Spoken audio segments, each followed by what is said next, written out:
Today's patient came to me 9 months ago under already treatment with minoxidil and finasteride, and his recipient area was already thin. The whole mid-scalp and frontal area was thin. It was a diffuse patterned alopecia. So since he was under treatment, we decided to go for the last step, which is hair restoration.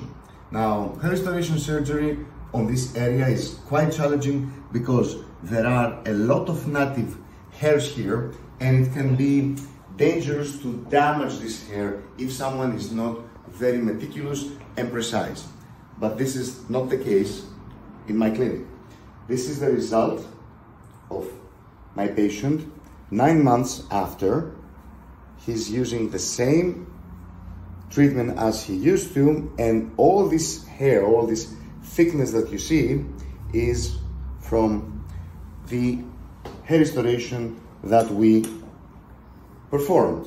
So we added 2,500 grafts, approximately 2.7 actually hairs per average hair per graft, and this is why we have this outstanding result. You can see the hairline, how thick and natural it is.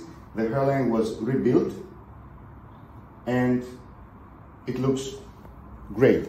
Let's wear it.